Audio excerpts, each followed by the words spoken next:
warahmatullahi wabarakatuh. Berjumpa lagi dengan saya Ahmad Muyasir di Guru IT. Sekarang kita akan bicara tentang sejarah perkembangan TIK atau Teknologi Informasi dan Komunikasi. Jadi, ada beberapa perkembangan teknologi secara nyata memberi sumbangan terhadap perkembangan TIK hingga saat ini. Tetapi tentunya kita tidak akan bicara dari awal banget, misalnya dari zaman prasejarah seperti adanya kentongan, asap, simbol-simbol, dan sebagainya. Tetapi kita akan memulainya dari ini.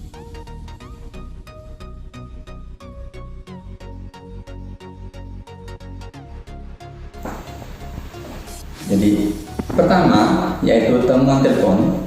Penemu telepon adalah Alexander Graham Bell pada tahun 1875.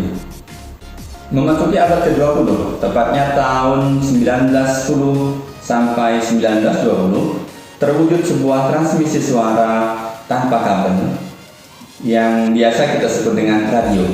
Transmisi suara tanpa kabel yang biasa kita sebut dengan radio, tepatnya radio AM. Itu yang pertama.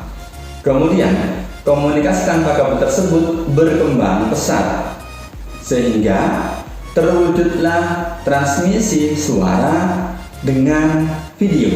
Jadi yang tadinya hanya suara saja, sekarang ada suara dan juga ada gambarnya, ada videonya, ada visualnya. Nah, yang disebut dengan apa? Ya, itu disebut dengan televisi. Tahun berapa televisi ada pertama kali? Tahun 1940. Jadi sebelum Indonesia merdeka ya. Sebelum Indonesia merdeka tahun berapa? Tahun 1945. Ya, sebelum Indonesia merdeka pada tahun 1940 itu sudah ada televisi yang pertama ditemukan. Oke. Selanjutnya, komputer elektronik pertama beroperasi tahun berapa? Tahun 1943. Jadi komputer yang kita kenal saat ini itu sudah lama sekali adanya, mulai tahun 1943. Lalu diikuti dengan apa? Diikuti dengan tahapan miniaturisasi. Artinya komputer yang pertama itu sangat besar sekali. Nanti kita bisa lihat seperti apa komputer yang pertama itu adanya. Kemudian diminiaturisasi, dikecilkan menjadi komponen-komponen elektronik dengan adanya transistor dan semacamnya. Itu pada tahun 1947 menjadi rangkaian terpadu pada tahun 1957.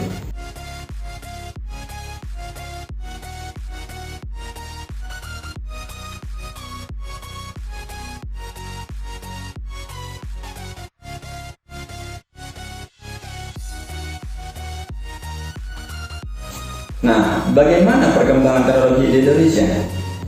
Nah, di Indonesia sendiri perkembangannya sebenarnya cepat tapi lambat. Apa maksudnya? Teknologinya cepat berkembangnya tapi lambat sampainya ke masyarakat. Kenapa? Ini disebabkan karena Indonesia sangat luas sekali. Indonesia penduduknya tersebar sangat luas sehingga teknologi yang berkembang dengan pesat tidak cepat sampai kepada lapisan masyarakat. Itu maksudnya ya. Pertama, perkembangan televisi.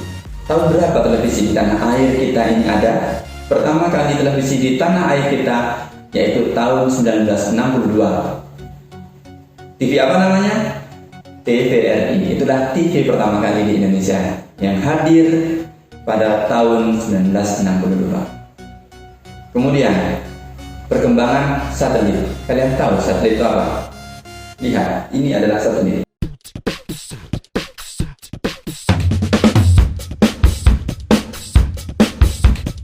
Hop, tom, tom, lele, lulu, malam. Hop, tom, tom, lele, lulu, malam. Hop, tom, tom, lele, lulu, malam. Hop, tom, tom, lele, lulu, malam. Hop, tom, tom, lele, lulu, malam.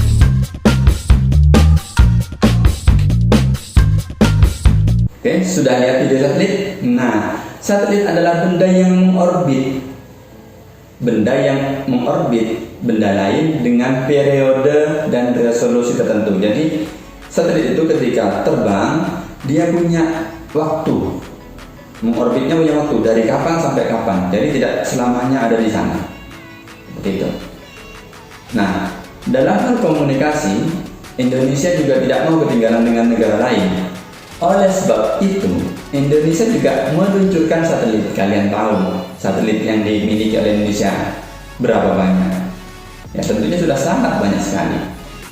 Nah, di sini saya tidak akan menyebutkan satu persatu, tapi saya hanya menyebutkan beberapa satelit yang Indonesia miliki saja. Satelit Indonesia yang pertama kali diluncurkan, namanya apa? Ini adalah yang paling terkenal, yaitu satelit Palapa. Palapa mungkin diambil dari Sumpah Palapa ya, yang sangat terkenal yang diucapkan oleh siapa ini? Gajah Mada, ya. Sumpah Palapa. Nah, satelit pertama yang diluncurkan oleh Indonesia adalah Palapa A1. Kapan diluncurkan? Pada tahun 1976. Berakhirnya kapan? Jadi diluncurkan 76, berakhir pada tahun 1985. Jadi umurnya satelit Palapa A1 itu antara 1976 sampai 1985. Kemudian disusul dengan apa? Disusul dengan satelit Palapa A2. Palapa A2 diluncurkan pada tahun 1977 dan berakhir masa kerjanya sampai 1988. Lanjut ke Palapa B1 pada tahun 1983 dan berakhir pada tahun 1990. Kemudian banyak selanjutnya ada satelit-satelit yang diluncurkan oleh Indonesia dan tidak semuanya berhasil. Ada yang gagal, diluncurkan cuma gagal. Gagal apa? Gagal mengorbit. Dan paling baru yang diluncurkan oleh Indonesia adalah satelit Nusantara 1. 8, 7, 6, 5, 4, 3, 2, 1, 0. Ignition.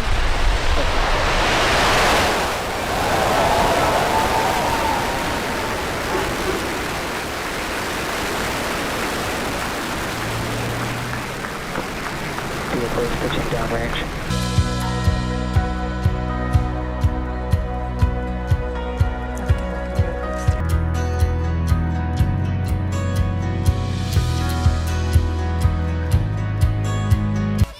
Sekarang kita akan bicara internet. Apa itu internet? Apa itu komputer dan internet?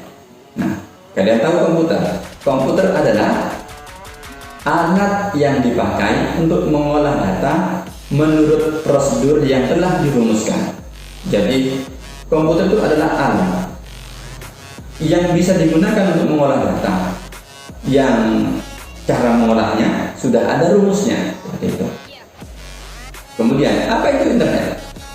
Internet adalah sebuah jaringan yang menghubungkan komputer yang satu dengan komputer yang lain.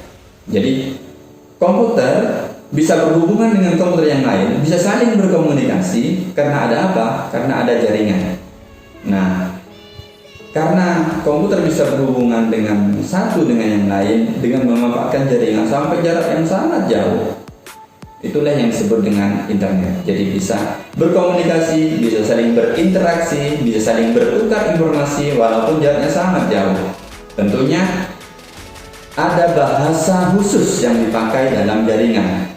Ya. Ada bahasa khusus yang digunakan komputer bisa berkomunikasi dengan komputer yang lain.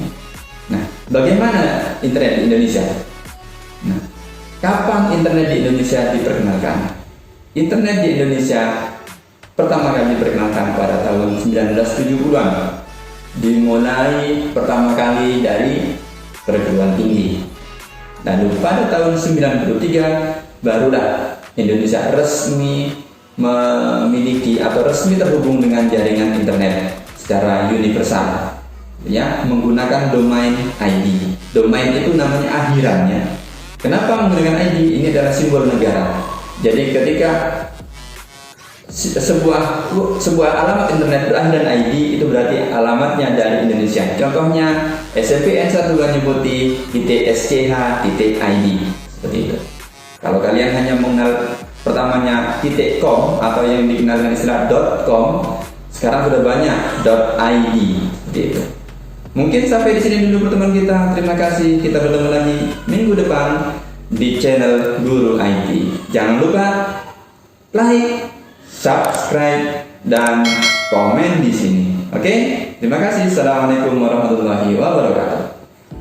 Mengoneksikan pikiran manusia dengan perangkat komputer dan internet telah menjadi obsesi ilmuwan selama beberapa dekade terakhir.